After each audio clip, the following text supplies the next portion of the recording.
Greetings and welcome to Your Town. My name is Richard O, and I will be your host.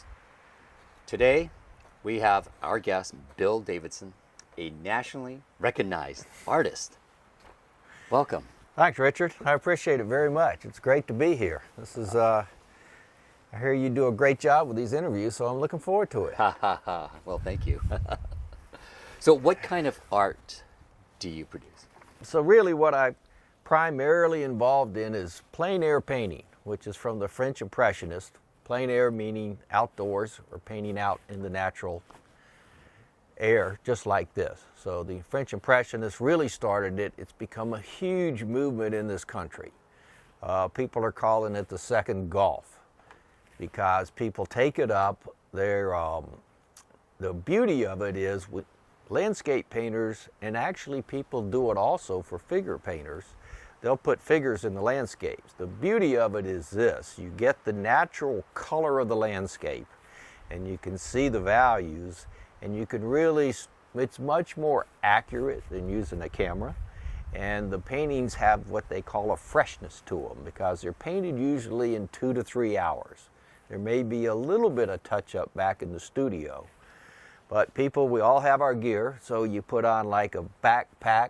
It's got an easel in it, all your paints, and you go outside. So especially like in this type beautiful area, the Monterey Peninsula, we can go out and go there and catch the actual everything that's a lot more accurate than if we took a picture, ran back in the studio, and started to paint it from there. It's become a huge movement. There's big conventions about it. So I've taught demoed on the main stage several times at the Plein Air Convention. There'll be 1,200 artists there to watch, and they'll bring in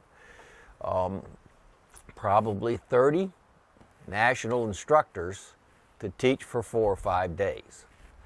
So it's become a big event in America. There's events everywhere. Like there's a great big one down in Laguna Beach I participated in for 7 years in a row. And so they bring in like 30 to 35 artists. They're from all over the country. They try to get what the best ones they can, and they bring them in, and it's a 7-day event. But you're also a teacher. Yeah. So I teach, like at the Plein Air Convention. I'll demo there, and at that demo there'll be 1,000 people watching that. And then I've released 4 videos through the Streamline company, and they're sold worldwide. So it's really interesting, and the really fun things is to teach a plein air live workshop. So I just taught one here where we brought in 8 artists from all over the country, and I would take them to different spots here on the peninsula and teach them how to paint a little better to get more professional. And we'd just go to different locations. Like we'd go down to Garrapata, and we'd get down there like 9 in the morning, be all set up, paint, and then we'd go to lunch, and we'd move around, go to another location that next afternoon. So the paintings are relatively small because you paint them in 2 to 3 hours. And then these type studies that we do, we take them back, and what we do with them is we can take them to great big paintings like 30 by 40s and things like that. And they're a lot more accurate in the color. So I always say, I don't want to paint a painting if I just took the picture, if I haven't painted on site on that location. And it's become a big movement because there's places like, there's the Olmsted in Atlanta, there's Easton, Maryland, they do the Laguna, they do one here, a Carmel one, and what you see is the collectors come in and the people start coming in, they get used to the events. So they'll be like especially down in like some place like Laguna, if you go in a lot of the houses down there, these people have been buying paintings every year, and you may go in and their house may have 200 paintings in it, all about this big, and they'll be hanging all over the walls. It'll be drop dead gorgeous. It's just absolutely beautiful. So who are your students? So what's really interesting is you get a lot of, like I was a trial lawyer for 25 years. So, and this became the thing that I wanted to take up. And I get all kinds of people that have retired or like doctors, all kinds of professionals and all kinds of, just from every walk of life. Usually most of them are 40 and up because they've had something and they want to be involved in the art. So I've had the ex-general manager of the Atlanta Braves. He's been in workshops. So I get all kinds of you meet the coolest people. And so let's say I'm going to take them and we want to go, I set up a trip to Europe, Italy or France or something like that. We'll take 15 artists, probably 15 spouses, and we'll be over there for 10 days and we'll be in these beautiful locations painting again. So it takes you to the location. You get to create something that a lot of people can sell them. I get a lot of professionals and I get a lot of people trying to be professionals. But it's amazing the quality. You get dentists, surgeons, you get just from every walk of life. And they're doing it. And part of it is for this reason. It's a state of flow. So when you get out, you're outdoors, you're painting, and you get into this state of flow, which a lot of the neuroscience is saying is psychologically beneficial to everybody. And so it's keeping people younger. It's creating beautiful arts of work. People are traveling together. Like when we were here in Carmel this last time, we went to dinner every night in one of the restaurants. So people bring in the wine, we go to the food. I know you're great with your food. You're a fantastic chef and that Wines. type of thing. Wines too. You know, and a wine. So I know, so they kind of mix together pretty well. So it's really interesting. But it's really kind of fun to do. It's hard. It's the hardest type of art there really is in a way. Maybe there's some others that are just as hard, but because you can't just sit in your studio and keep playing with it. I mean, the sun's moving, sometimes you have clouds, wind, we may get rained on, and it's really hard to frame it all in when you get out there. I think it's a skill, and I compare it a lot to golf. A lot of people say it's the new golf, because in the country, there's probably 200 people in the United States that are really, really good at it. And then the rest are just trying to get in that top 200, or they just do it because they enjoy it. And they don't have to sell in galleries or things like that.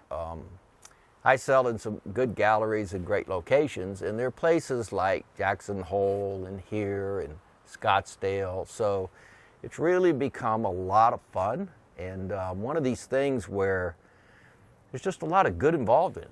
You've brought a few pieces with you. Yeah. Can you show our viewers? Yeah, I think it would be so that people get an idea of what we do. Yeah, so exactly. This is kind of fun. So. And you do mainly landscape. Yeah, I do landscape, and that's really all I want to do. Okay. I like being outdoors. I like being in the landscape. Some people will put a figure in the landscape and paint it. But you don't do that. I don't really care. I don't like to draw or anything. Right, So the this is one I did the other day down at Carmel Beach. And so what we do is, this may have taken 2.5 hours, okay? And then this is framed up in a nice gold leaf paint type frame. And so that's what we do. This is one of them from down at the Carmel. They'll usually be about this size or a little bit smaller. So when I'm dealing with these things, now I have another saying that I say, this is down on the coastline, going down the Pacific Coast Highway. So I'll do, we'll go down there. A lot of times, like if the poppies are blooming or the flowers are blooming, we'll jump in the car, throw our gear in the back, and we head out. And so we may go on little trips like this. They say you use oil painting. Yeah, these are oil paintings. People do it with pastels and things of that type nature. This is a real local one. This is down at Point Lobos. You go out there and you can kind of get these type little paintings. And so what you do is, a lot of times I'll sell these in the workshops to the artists, because the artists, I have a nice collection of every workshop I took when I was learning. I bought a painting from every artist, so that I've tried to keep my art collection going too. I've also, so it becomes one of those things where a lot of the artists start to know each other. We've been in competitions against each other.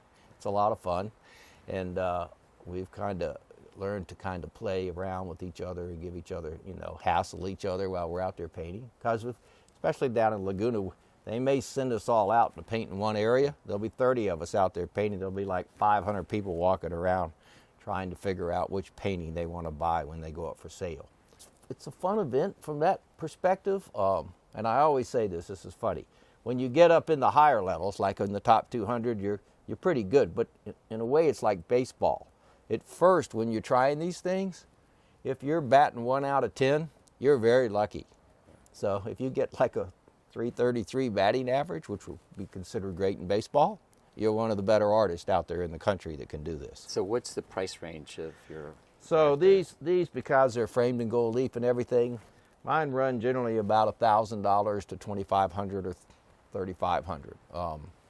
If they're real small and they're not framed, you can get them, like we sell them at, sometimes for $800 if they're 6x8s or 5x7s or things of that type nature.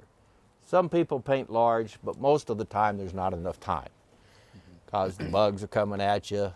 There'll be wind sometimes.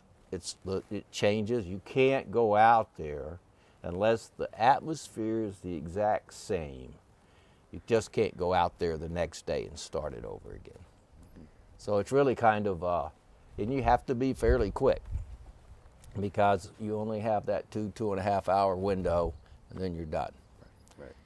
So what got you to this area? Well, this is one of the most beautiful areas in the country. This peninsula right here would be like, for a plein air painter, is like paradise. There's not many areas like this. You could literally be born here, and for a plein air painter, I think you could paint on this peninsula and, you know, go south a little bit, go north a little bit. You could spend your whole life painting it and not even go to another area. There's that much subject matter here. Yeah. Well, have you painted the vineyards? I have. I've painted vineyards in Italy. I'd love to see that. You know, yeah. Actually, the vineyards are quite fun. Yeah. I really enjoy painting the vineyards. I haven't been in any lately. I go down to Paso Robles every now and then to buy wine. Yeah. And, of course, this is a great wine area. Yeah. Yeah. Of course, you know, you make some fine wines, so, you know. But, yeah, and actually, if you have any good spots that are really beautiful, I'd love to go paint them. Yeah. So, yeah. I'll look into that. Yeah, that definitely. I mean, that'd be great because they're really fun to paint, and I don't know why, but wine and art tend to go together really, really well. This is a funny thing. I learned it in Europe. I take the groups over there, and you know, in France or Italy, you have to have a 2-hour lunch. You can't get one any faster. You could try, but they're not going to do it. And so everybody's drinking wine. So I'd have workshops over there, and even the little people would drink half a bottle of rosé at lunch. And so you learn that you could do it every day. So whenever we're here and we're doing this, what happens is we go to lunch, we crack some rosé or some wine, and we have a nice lunch, and then we go back out painting. So they kind of go together really, really well. So do you take bottles of wine while you're painting, or? Well, generally we try to stay away from that. So it's before and after. Before and, yeah, or in the middle maybe. Okay. Well, we've learned that if you just more than about 2 glasses, you're going to have some trouble because as one artist said, you need to be kind of sharp to really stay on this. Yeah. If you start getting a little, it did happen to me one time. I was teaching a workshop up in Napa, and we go to lunch every day. Well, then one of the people belonged to one of the high-end wineries, and they took us in for a tasting right after we'd been to lunch, and it was a rough afternoon for everybody. I learned I could paint easier than I could talk. That's what happened when we were there at Napa. It was I want to see that picture. I want to see that art. I want to see that. See how it turned out. Yeah. It's funny because you just you need to stay focused. Yeah, but definitely. I actually firm believer that it's a mental thing. So you tell people this. Most people, all the neuroscience now says that if you can focus for an hour, you're really good, but you need a 10-minute break every hour. Oh, yeah, definitely. Yeah. Definitely. But Americans are like, I have to make them take breaks. in the workshops. They grind it out. Really? They're just dying. But the Europeans are very different on that. Yeah. They're laid back. They want to take those breaks. They do. And I think taking the break, all the neuroscience now proves that taking the break makes you better. And you need fresh eyes. So what happens is if you keep looking at it all the time, you'll keep ruining it. You need to back away and come back, and then you'll see something that's really kind of neat. So the breaks are nice. But it's really become a big movement, and there's a lot of people picking it up. So, I mean, I used to fly fish, and then I take my plein air gear with me, and then I put my plein air gear in the stream and paint, put my fly fishing gear down. Then I realized it was harder to paint than the fly fish for me, and it was more engaging. And that's how you do it. So the cool thing is a lot of people, we're outside, we're getting healthy. We backpacked into the high Sierras for 5 days and 5 nights before. Rode horses up in there with cooks and chefs and painted some of the most majestic landscapes here in the country. So it's got its own real grit to it, you know? Yeah. And so you have a couple DVDs, right? Yeah. So I've recorded 4 videos and DVDs. I think I left them in there, but they're DVDs or videos, and they're sold through a big company called Streamline Inc. I fly into Austin, Texas. I usually record 1 a year, and so they sell them all over the world. So it's really. You also have an online teaching. Well, I don't really teach online because it's easy. I found that that's usually a mentoring process. Okay. It's nice for them to come in and take a workshop from me 2 or 3 times a year, and then they won't try to paint exactly like me all the time. So I prefer to kind of stay away from that, although some people do it. And some people enjoy it. They like to go online. Yeah, COVID really kicked that off. Yeah, right? Yeah. It really kicked it off. It really did. Okay. Yeah, and but I think now what I found out is most of the people, part of it's not just the painting, it's just the experience of coming with like-minded people. And a lot of people go, oh, I finally found my tribe. And so they're happy, they're going out to dinner, and like you say, sometimes it's an escape from their regular day work. That's true. You know? That's good. And it's good mental health. It is. Yeah. And all the neuroscience is supporting it. And so part of my deal is when I'm teaching, I try to really pull in all the neuroscience and talk about how you can do it better. They've got a little book out there called The Little Book of Talent. And it's really called it should be called The Little Book of Good Teaching and Practices. And so I'll work that all in there. And so we talk about how to stay positive. There's all kinds of positive things to it. I didn't even know this till I started researching this. If people tell you that you can do a good job at something, you will do a better job. It's amazing. Well, I want to thank you for coming on the show. It's my pleasure, and I'll be glad to go to any winery with you and taste some good wines with you. You did a fantastic pairing the other day. Unbelievably great. Well, thank you for joining YourTown. My name is Richard O. Until next time.